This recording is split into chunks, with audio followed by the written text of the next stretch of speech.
জামাতের বিরুদ্ধে যে ভ্রান্ত আকীদার কথা বলা হয়ে থাকে, জামাতের নেতাকর্মীরা কি সেই আকীদা পোষণ করে?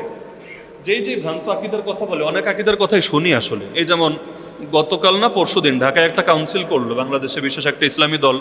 সেখানে জামাত যে গোমরায় প্রমাণ করার জন্য দলিল দেওয়া হলো মাওলানা মওদুদী ফজরের নামাজ পড়তো না এবং তার কানে এসে শয়তান, তাও দুইও কানে এসে শয়তান নাকি মুতে দিত, পেশাব করতো। নাউযুবিল্লাহি মিন যালিক। আচ্ছা, আপনি কাউরে দেখতে পারেন না বুঝলাম, তার অনেক দোষ আছে বুঝলাম, তার বিরুদ্ধে আপনি সমালোচনা করবেন বুঝলাম, কিন্তু আন্দাজে কথা বলতে হবে। ফজর নামাজ পড়তো কি পড়তো না, এটার দলিল কি? কেউ যদি দাবি করে অমুক ফজর নামাজ পড়তো না, তার মানে সে তার সঙ্গে রাত কাটাতো, একসঙ্গে এক বিছানায় থাকতো, তো পরবর্তীতে দেখতো মাশাআল্লাহ আমি তো গিয়া নামাজ পড়ি, উনি তো ফজরের সময় ঘুমায় থাকে। অর্থ তো এই টাইপের হয়। না হলে এইরকম গাঁজাখড়ি আলাপ আন্দাজে কথা বলার কোনো অর্থ আছে? তার যুগের লোকেরাই তো এই কথা বলে নাই। ওই যে আমি আমার বইয়ের ভূমিকার মধ্যে এনেছি, বাংলাদেশে একটা ইসলামী দলের সভাপতি 38টা অভিযোগ এনেছে তার বই, 38টাই মিথ্যা। আমার খুব ভালো লাগতো যদি দুই একটা অন্তত সত্য হতো। হ্যাঁ, এখন বলবেন মাওলানা মওদুদীর ভুল নাই, অবশ্যই আছে, অবশ্যই আছে। কোন মানুষের ভুল নাই? ইমাম মালিক রাহমাতুল্লাহ আলাইহি আল্লাহ রাসূলের রওজার সামনে দাঁড়িয়ে বলেছে, কুল্লুন ইউখাযু মিন কাওলিহি ওয়া ইউতরাক ইল্লা সাহিব হাযাল কবর। নবীর রওজার দিকে ইশারা করে বলে প্রত্যেকটা মানুষ এমন যার কিছু বিষয় গ্রহণযোগ্য, কিছু বিষয় বর্জনযোগ্য, শুধু এই কবরে যিনি শুয়ে আছেন তিনি বাদে। শেখ আপনি মওদুদী রাহমাতুল্লাহর আকীদা নিয়ে যে বই লিখেছেন, সেই বইয়ের ব্যাপারে কি জামাতের আমির সহ অন্যান্যরা একমত? যদি একমত হয়ে থাকে এর প্রমাণ কি জানালে ভালো হবে। যে কোনো বই সেটা হলো গবেষকের নিজস্ব একটা গবেষণা। একজন গবেষকের গবেষণার সঙ্গে সবাই একমত হতে হবে এটা কোনো জরুরি বিষয় না। আর যে কোনো সংগঠন যদি সাংগঠনিক কোনো বই প্রকাশ করে, এটার দায় পুরো সংগঠনের, নেতা থেকে নিয়ে কর্মী সকলের। যেটা সাংগঠনিকভাবে না, ব্যক্তিগতভাবে প্রকাশ করে, এটার দায় ব্যক্তি। তো যার কারণে কে একমত কে দ্বিমত এই প্রশ্ন করাটাই অর্থহীন, কারণ যেই বইটা একজন ব্যক্তি হিসাবে লিখেছে এটার দায় ব্যক্তির উপরে। এর সাথে কেউ একমত হতে পারে, কেউ দ্বিমত হতে পারে, এটা প্রত্যেকের স্বাধীনতা। জামাতের বিরুদ্ধে যে ভ্রান্ত আকীদার কথা বলা হয়ে থাকে, জামাতের নেতাকর্মীরা কি সেই আকীদা পোষণ করে? যেই ভ্রান্ত আকীদার কথা বলে, অনেক আকীদার কথাই শুনি আসলে। এই যেমন গতকাল না পরশুদিন ঢাকায় একটা কাউন্সিল করলো বাংলাদেশে বিশেষ একটা ইসলামী দল। সেখানে জামাত যে গোমরায় প্রমাণ করার জন্য দলিল দেওয়া হলো মাওলানা মওদুদী ফজরের নামাজ পড়তো না এবং তার কানে এসে শয়তান, তাও দুইও কানে এসে শয়তান নাকি মুতে দিত, পেশাব করতো। নাউযুবিল্লাহি মিন যালিক। আচ্ছা, আপনি কাউরে দেখতে পারেন না বুঝলাম, তার অনেক দোষ আছে বুঝলাম, তার বিরুদ্ধে আপনি সমালোচনা করবেন বুঝলাম, কিন্তু আন্দাজে কথা বলতে হবে। ফজর নামাজ পড়তো কি পড়তো না, এটার দলিল কি? কেউ যদি দাবি করে অমুক ফজর নামাজ পড়তো না, তার মানে সে তার সঙ্গে রাত কাটাতো, একসঙ্গে এক বিছানায় থাকতো, তো পরবর্তীতে দেখতো মাশাআল্লাহ আমি তো গিয়া নামাজ পড়ি, উনি তো ফজরের সময় ঘুমায় থাকে। অর্থ তো এই টাইপের হয়। না হলে এইরকম গাঁজাখড়ি আলাপ আন্দাজে কথা বলার কোনো অর্থ আছে? তার যুগের লোকেরাই তো এই কথা বলে নাই। তাহলে আজকে এত একটা মানুষ মারা যাওয়ার এতকাল পরে এসে এইরকম কথা বলে, এটা তো আমি মনে করি কোনো সেকুলারের ব্যাপারেও বলা উচিত না। এই হলো আমাদের দেশে প্রোপাগান্ডার অবস্থা। তো এখন ওনার নামে যে কথাগুলো বলা হয় এর মধ্যে বেশিরভাগই মিথ্যা। ওই যে আমি আমার বইয়ের ভূমিকার মধ্যে এনেছি, বাংলাদেশে একটা ইসলামী দলের সভাপতি 38টা অভিযোগ এনেছে তার বই, 38টাই মিথ্যা। আমার খুব ভালো লাগতো যদি দুই একটা অন্তত সত্য হতো। হ্যাঁ, এখন বলবেন মাওলানা মওদুদীর ভুল নাই, অবশ্যই আছে, অবশ্যই আছে। কোন মানুষের ভুল নাই? ইমাম মালিক রাহমাতুল্লাহ আলাইহি আল্লাহ রাসূলের রওজার সামনে দাঁড়িয়ে বলেছে, কুল্লুন ইউখাযু মিন কাওলিহি ওয়া ইউতরাক ইল্লা সাহিব হাযাল কবর। নবীর রওজার দিকে ইশারা করে বলে প্রত্যেকটা মানুষ এমন যার কিছু বিষয় গ্রহণযোগ্য, কিছু বিষয় বর্জনযোগ্য, শুধু এই কবরে যিনি শুয়ে আছেন তিনি বাদে। এমনকি আজকাল তো একটা বিতর্ক চলে যে সাহাবীরা সত্যের মাপকাঠি নাকি সত্যের মাপকাঠি না। ইমাম মালিক বেঁচে থাকলে ওনারেও আদালতে তোলা হতো এটাকে কেন্দ্র করে, কারণ ইমাম মালিক বলে দিচ্ছে নবী বাদে সবাই এমন যার কিছু বিষয় গ্রহণ করার মতো, কিছু বিষয় বর্জন করার মতো। তবে প্রত্যেক সাহাবীর প্রতিটা ব্যক্তিগত মতও কিন্তু গ্রহণ করা যায় না। যেমন নবী মেরাজে গিয়ে আল্লাহকে দেখেছে নাকি দেখে নাই, সাহাবীদের দুই মত। আম্মাজান আয়েশা একমত, আব্দুল্লাহ বিন আব্বাস রাদিয়াল্লাহু আনহু আরেক মত। আপনি কাটটা ফেলে দিবেন বলেন? আম্মাজান আয়েশা কে চেনেন?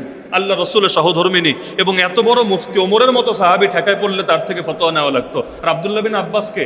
সর্বযুগের সর্বশ্রেষ্ঠ মুফতি। কারে ভ্রান্ত বলবেন? কারে ভ্রান্ত বলবেন? কেউ ভ্রান্ত না, কিন্তু কোন মত নিবেন? দুইটা একসঙ্গে নেওয়ার সুযোগ নাই। আব্দুল্লাহ বিন আব্বাসেরটা নিলে আম্মাজানেরটা নেওয়া যায় না, আম্মাজানেরটা নিলে আব্দুল্লাহ বিন আব্বাসেরটা নেওয়া যায় না। তো ইখতিলাফি বিষয়, সাহাবীদের মধ্যে ইখতিলাফ ছিল না একটা দুইটা, ডজন না, শত শত। তাহলে ব্যক্তিগত বিষয়, যেটা সর্বজনীন বিষয়, ইজমা বলে, ইজমা সর্বসম্মত মত, এটা তো নিতে কোনো সমস্যা নাই। কিন্তু ব্যক্তিগত বিষয়ে, ইখতিলাফি বিষয়ে ভাই দুইজনের মত একসঙ্গে নেওয়া যায় না। আমরাই তো চার ইমামরা একসঙ্গে মানতে পারি না, পারি? এই যে নামাজ পড়লেন, যারা হানাফি সিস্টেমে নামাজ পড়েছেন, শাফিঈ রাহমাতুল্লাহির মত আপনি নেন নাই।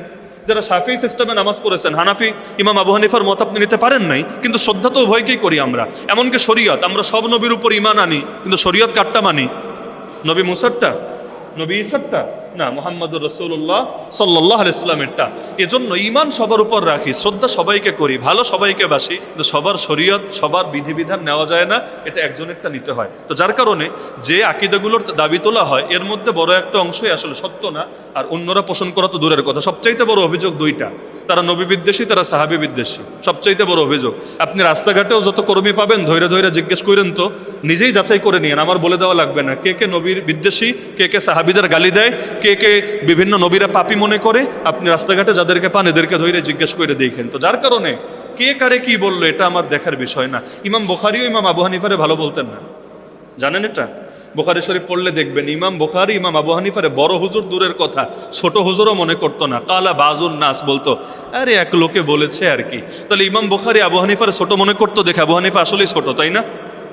আবু হানিফা আসলেই ছোট না। আমাদেরও তো বাংলাদেশে এক হুজুর আরেক হুজুরে মাইক পেলে মাশাআল্লাহ মাঝে মাঝে 14 গোষ্ঠী উদ্ধার করে, কিন্তু দিন শেষে আমরা দেখা যায় উভয়েরই শ্রদ্ধার চোখে দেখি একজন আরেকজনের ব্যাপারে বলে ফেলেছে আর কি। এজন্য কে কারে কি বললো এটা দেখার বিষয় না, বাস্তবতা নিজেই যাচাই করে দেখেন, অন্ধভাবে গ্রহণ করার দরকার নেই।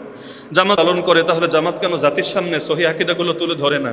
কতবার তুলে ধরবে? গঠনতন্ত্রের মধ্যে আকীদা আছে। যেই ভাই প্রশ্ন করেছেন আমি বলবো গঠনতন্ত্র খুলে জাস্ট 2 নম্বর ধারা দেখেন। যদিও এই দলীয় প্রশ্ন আসলে এই মেম্বারে করাই উচিত না, যিনি করেছেন কাজটা ভালো করেন নাই, এটা একান্তভাবে জিজ্ঞেস করে নিলেই হতো, কারণ মসজিদের মেম্বার এটা দলীয় সম্পত্তি না, এটা সার্বজনীন। তারপরে যেহেতু প্রশ্ন করেছেন জবাব না দিলে বলবে হুজুর মনে হয় বাইং মাসের মতো এড়ায় চলে যাচ্ছে, বা হুজুর মনে হয় জবাব জানে না। এজন্য এখন আমার ইজ্জত বাঁচানোর খাতিরে হলেও 2 কথা বলা লাগে। আমি বলবো গঠনতন্ত্র, গঠনতন্ত্র বুঝেন? দলের সংবিধান, সংবিধানের কথাই তো মূল কথা। ব্যক্তি বিচ্ছিন্ন কথা বলতে পারে, একটা দলের সব ব্যক্তির কথা দলীয় কথা না, যে কোনো দলের সব ব্যক্তির কথা দলীয় কথা না, কিন্তু সংবিধানের কথা এটা দলের কথা। সংবিধানের 2 নম্বর ধারায় আকীদা লেখা আছে, এখানে পারলে ভুল আমাকে দেখান, এমনকি ভুল তো দেখাতে পারবেন না, আর দলিল আমি দিচ্ছি।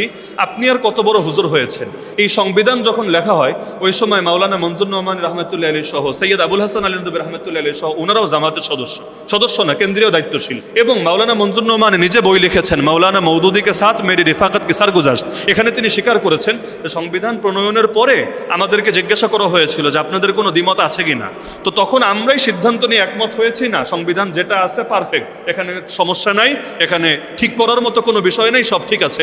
তাহলে মাওলানা মনজুর রহমানের পর্যায়ের কোনো আলেম বাংলাদেশে নাই, সৈয়দ আবুল হাসান আলী নদী পর্যায়ের আলেম বাংলাদেশ, ইন্ডিয়া, পাকিস্তানে এখন কেউ নাই। আল্লাহ তাআলা তাদেরকে জান্নাতবাসী করুক।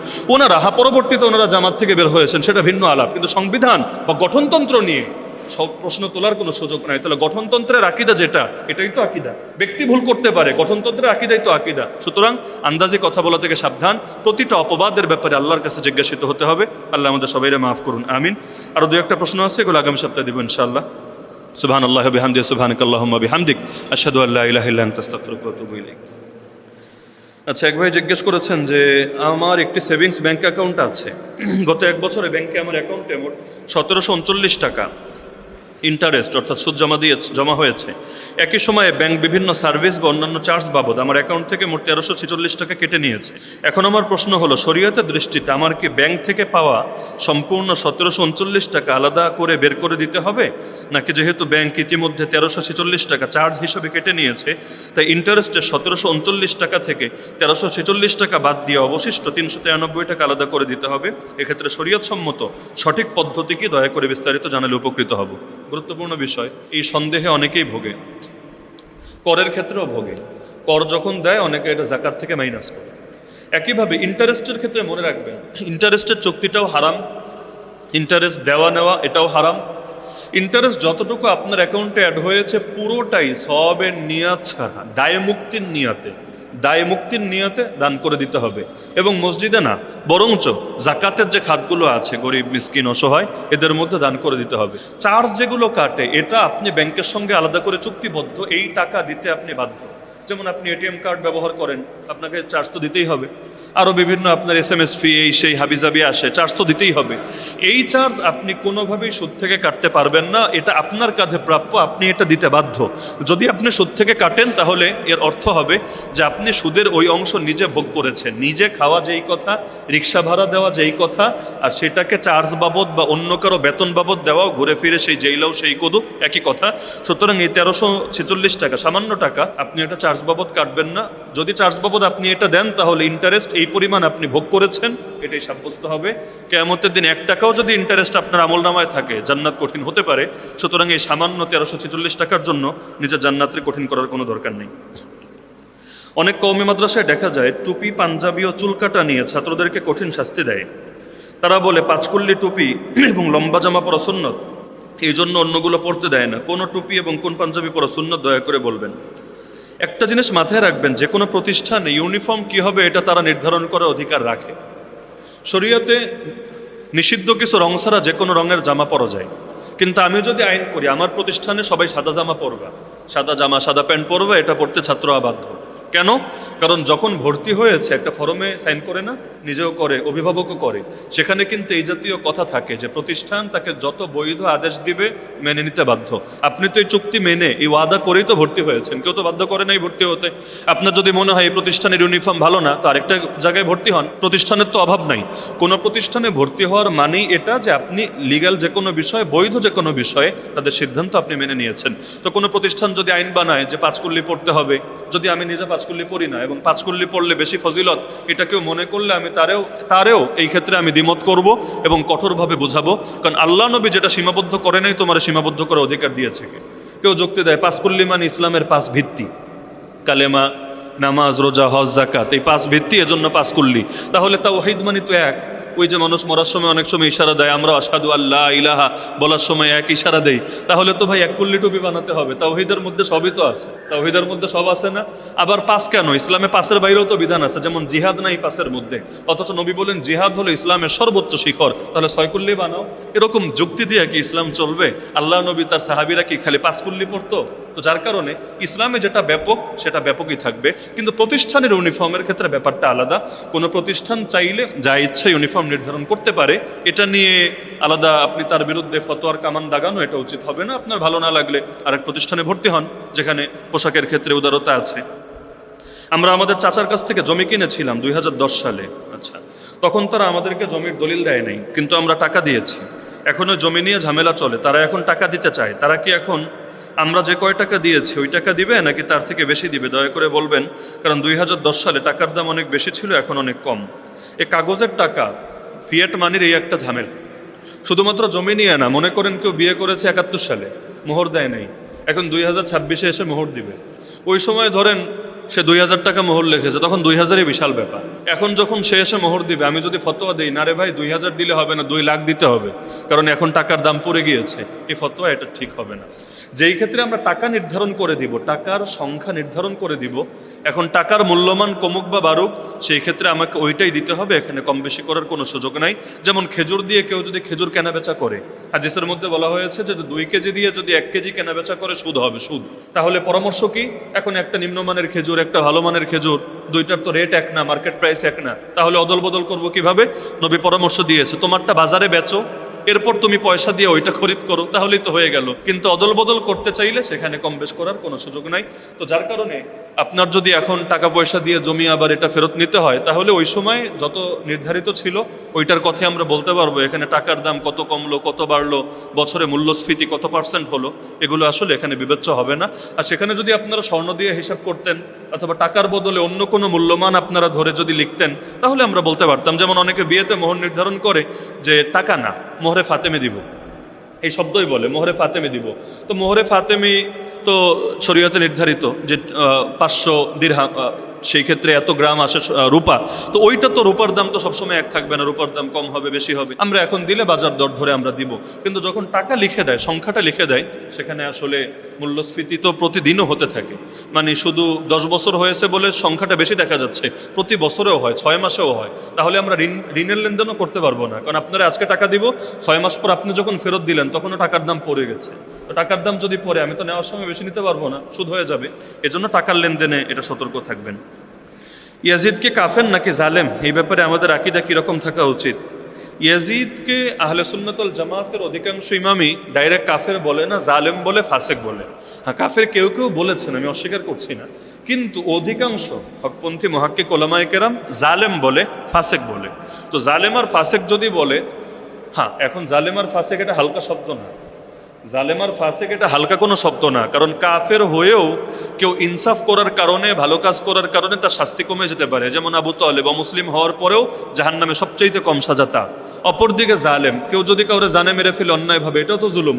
কোরআনে আল্লাহ বলে কেউ যদি কোনো মুসলমানকে ইচ্ছাকৃত হত্যা করে সে চিরস্থায়ী জাহান্নামী হবে। এর একটা ব্যাখ্যা, দুই রকম ব্যাখ্যা আছে, এর মধ্যে একটা ব্যাখ্যা হলো চিরস্থায়ী জাহান্নামী হবে এ কারণে, কারণ বান্দার হক যতদিন বান্দা হক না ছাড়ে আল্লাহ মাফ করে না, তো নিহত ব্যক্তি তার হক ছাড়বে না। নিহত ব্যক্তি বলবে আল্লাহ ওরে তুমি সাজা দিতে থাকো, এজন্য জাহান্নামের মধ্যে সে পানিশমেন্ট খেতেই থাকবে, খেতেই থাকবে, খেতেই থাকবে। এ কারণে ইয়াজিদ তো অনেককে হত্যা করেছে, হুসাইন রাদিয়াল্লাহু আনহুকে শুধু না, বরঞ্চ হুসাইন রাদিয়াল্লাহু আনহুকে সে হত্যা করেছে না তার বাহিনী হত্যা করেছে, ওই বিতর্কে আমি যাচ্ছি না, যদিও এখানে তার দায় অস্বীকার করা যাবে না, কারণ যারা হত্যা করেছে এদের বিরুদ্ধে কি অ্যাকশন নিয়েছে, কিছুই তো নেয়নি। এদের বিরুদ্ধে উল্লেখযোগ্য কোনো অ্যাকশনই সে যায় নাই। যদি আসলে আহলে বাইতের মহব্বত থাকতো এগুলোর বিরুদ্ধে সে কড়া অবস্থানে যেত, কিন্তু তার বহু দায় এখানে আছে। কিন্তু আমরা বলতে চাই যে ইয়াজিদ মদিনাবাসী সহ অসংখ্য মানুষকে হত্যা করেছে, নিঃসন্দেহে জালেম, নিঃসন্দেহে পাপী, নিঃসন্দেহে ধোঁকাবাজ। ধোঁকাবাজ কিভাবে? ইমাম হাসান এবং হুসাইন রাদিয়াল্লাহু আনহুর এক ভাইয়ের নাম মুহাম্মদ ইবনুল হানাফিয়া, মানে মা ভিন্ন কিন্তু আলী রাদিয়াল্লাহু আনহুর পুত্র। ফাতেমা রাদিয়াল্লাহু আনহা যতদিন জীবিত ছিলেন আলী রাদিয়াল্লাহু আনহু বিয়ে করেননি, কিন্তু ওনার ওফাতের পরে তিনি অন্য বিয়ে করেছেন। তো মুহাম্মদ ইবনুল হানাফিয়া তিনি ছিলেন বুজুর্গ মানুষ, সাদাসিধা মানুষ।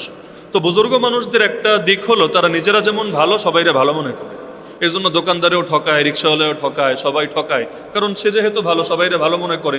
ওই তাহাজ্জুদের গল্প আছে না, পুকুর পাড়ে গিয়েছে রাত 3টায় উঠে, এখন হুজুর গিয়েছে তো তাহাজ্জুদের উজু করবে, কিন্তু ওপারে একটা চোর চুরি করে ফ্রেশ হতে এসেছে। এখন হুজুর দেখে ভাবছে আল্লাহ তোমার দুনিয়া আমি একাই তাহাজ্জুদ গুজার না, আরো অনেক তাহাজ্জুদ গুজার আছে মাশাআল্লাহ। আর ওদিকে চোর ভাবছে কিরে আমি একাই চুরি করি না, হুজুররাও দেখি টুকটাক চুরি টুরি করে। তো মানুষের বিষয়টাই এমন, যে নিজে ভালো আরেকজনকে ভালো মনে করে, যে নিজে খারাপ আরেকজনকে খারাপ মনে করে। আরবিতে প্রবাদও আছে আলমার ও ইয়াকিসু আলা নাফসিহি। তো মুহাম্মদ ইবনে হানাফিয়া ভালো মানুষ ছিলেন। ইয়াজিদ এই কারবালার ঘটনার পরে ওনাকে ডাকিয়ে নিয়েছে মেহমান হিসাবে, রাষ্ট্রীয় মেহমান। নেওয়ার পরে উনি সপ্তাহখানেক বা যে কয়দিন ছিলেন, ইয়াজিদ মাশাআল্লাহ এমন পীর সাহেব, এমন বুজুর্গ সেজেছে, নামাজ তো মিস নাই, একদম তাকবীরুল্লাহর সাথে, জামাতের সাথে। এমনকি হুজুরের কাছে একটু পরপর গিয়ে হাঁটু গেড়ে বসে মাসালা মাসাইল জিজ্ঞেস করে, খেদমত করে, বিনয় যেন উপচে পড়ে। উদ্দেশ্য কি? উদ্দেশ্য হলো ইমেজ পুনরুদ্ধার করা, কারণ কারবালার ঘটনার কারণে সবাই খেপা ছিল তার বিরুদ্ধে। তো মুহাম্মদ ইবনুল হানাফিয়া তিনি যেই কয়দিন ছিলেন দেখলেন না মাশাআল্লাহ ইয়াজিদ তো ভালো মানুষ, যাক একটা মিস্টেক মনে হয় হয়ে গেছে। তিনি মদিনায় এসে বললেন আরে হুদাই তোমরা ইয়াজিদের বিরুদ্ধে খেপা এবং তার বিরুদ্ধে বিদ্রোহের চিন্তা ভাবনা করছে, ইয়াজিদ তো খারাপ না, আমি তো ইয়াজিদকে দেখেছি, হ্যাঁ একটা দুর্ঘটনা ঘটেছে। কিন্তু ওনার এই কথা শুনে মদিনাবাসী মত পাল্টায় নাই। কেন? কারণ তারা বুঝেছে যে উনি বুজুর্গ মানুষ, ওনার সরলতাকে কাজে লাগিয়ে ইয়াজিদ একটা ধোঁকাবাজি করেছে। এই ধোঁকাবাজি শাসকরা এই যুগেও করে। মসজিদে আসলে এক রূপ, আবার পতিতালয়ে গেলে আরেক রূপ। মাদ্রাসায় আসলে এক রূপ, আর নাস্তিকদের সঙ্গে টেবিলে বসলে, রয়ের সঙ্গে মিটিংয়ে বসলে, অথবা অন্য দেশের সাম্রাজ্যবাদীদের সঙ্গে কোনো বৈঠক করলে সেখানে আরেক রূপ। এক জায়গায় গেলে এক রূপ, আরেক জায়গায় গেলে আরেক রূপ। এইরকম সরলতাকে কেন্দ্র করে বিভিন্ন ধোঁকাবাজি করে না, ইয়াজিদ এটাও করতো। ইয়াজিদ জালেম ছিল সন্দেহ নাই, ফাসেক ছিল সন্দেহ নাই, তবে তার কাফেরের বিষয়টা অধিকাংশ ইমামরা যেহেতু বলে না, আমাদের এটা বলার দরকার নেই, আমরা তার বিষয়ে আল্লাহর হাওলা করে দিলাম। আমার আল্লাহ ওর যেটা উপযুক্ত সেই বিচার আল্লাহ ওকে করুক, আমিন।